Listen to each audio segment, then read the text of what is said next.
Viewers আসসালামু আলাইকুম, কেমন আছেন আপনারা সবাই? এই গরমে সবাই হয়তো একটু প্রশান্তি খুঁজছেন, তো এই জন্যই চুমকি রান্নাঘর আপনাদের মাঝে নিয়ে এলো পেঁপের জুস। তো পেঁপের জুস এটা তো আমরা আসলে সবাই খাই, তো এটা আমরা সবাই করে থাকি, এক একজন এক এক ইনগ্রিডিয়েন্টস ব্যবহার করি।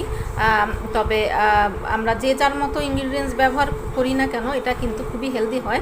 কারণ আমরা পেঁপে যদি শুধু খেতে যাই, শুধু পেঁপেটাই, এর মধ্যে অবশ্যই অনেক অনেক ভিটামিন মিনারেলস আছে, কিন্তু এটার সাথে আমরা যখন দুধ মিশাবো, আমরা যখন একটু কনডেন্স মিল্ক মিশাবো, একটু যখন চিনি মিশাবো, তখন কিন্তু এটা অনেক বেশি হেলদি হয়ে যায়।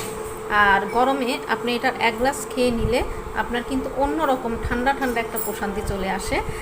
তো অবশ্য যদিও এখন সব ডক্টরদের নিষেধ যে এখন ঠান্ডা মানে কিছুই খাওয়া যাবে না, তো আসলে আমরা মানে ঠান্ডা এখন কেউই আসলে খাচ্ছি না, খুব কমই খাচ্ছি।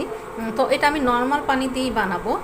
তবে যখন পরিস্থিতি ঠিক হয়ে যাবে, আল্লাহ তাআলা ঠিক করে দিবেন, তখন আমরা বরফ ঠান্ডা পানিতে একটু বরফ কিউব দিয়ে তখন আমরা সবাই খাবো।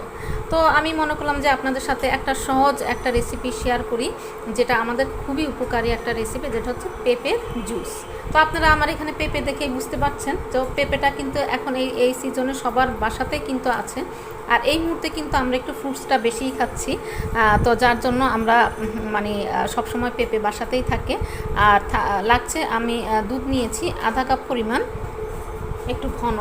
আর এখানে নিয়েছি কনডেন্স মিল্ক, তো কনডেন্স মিল্ক নিয়েছি, যার জন্য আমি চিনিটা নেইনি।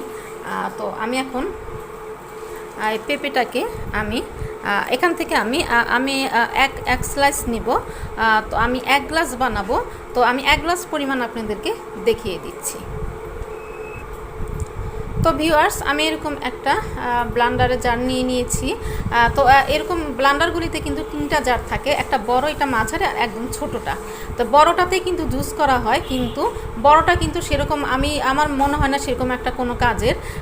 কারণ এটার মধ্যে যদি একটু পেঁপেটাও দেই, বা আমি যদি একটু কলাও দেই, সেটা যদি হাই স্পিডে না দেই, আর তাছাড়া যদি একটু বড় বড় করে কাটি, তাহলে কিন্তু এটা দেখা যায় অনেক ক্ষেত্রে কিছু কিছু আস্তে আস্তে থেকে যায়।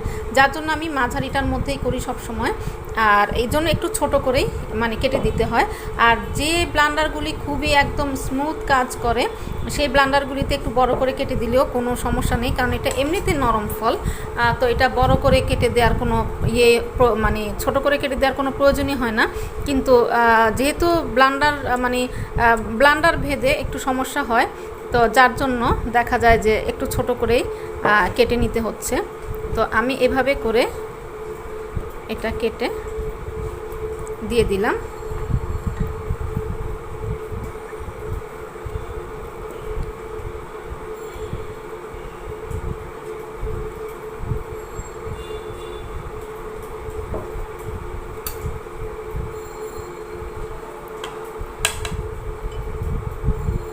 আমি এখানে দিয়ে দিচ্ছি দুধটা ভালো করে গুলিয়ে।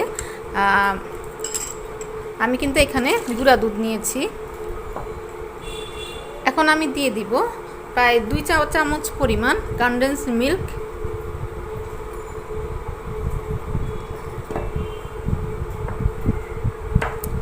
এখন আমি এটাকে ব্লেন্ড করব। তো ভিউয়ার্স, ব্লেন্ড করে নিয়ে এসেছি। তো এখন আমি এটা ঢেলে দিচ্ছি।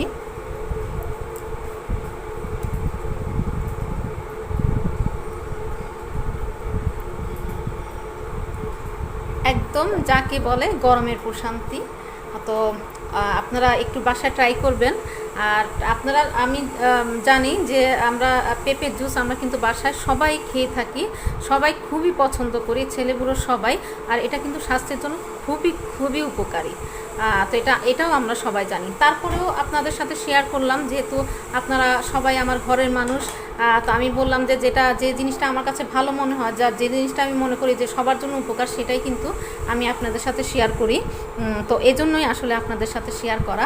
আমি কনডেন্স মিল্ক দিয়েছি, আপনারা চাইলে নাও দিতে পারেন, তবে এটা একটা আলাদা ফ্লেভার মানে যোগ করে। তো আপনারা যদি বাসে এটা ট্রাই করেন তবেই চুমকি রান্নাঘরের সার্থকতা।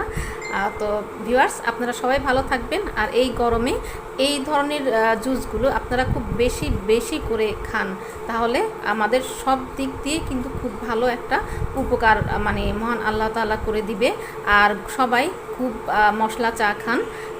তো আল্লাহর কাছে দোয়া করে যে গরমটা পড়েছে সেই গরমেই যেন মানে করোনাটা মানে আমাদের দেশ থেকে একেবারে করোনার যে জীবাণুটা আছে সেটা জানি একেবারে ধ্বংস হয়ে যায়।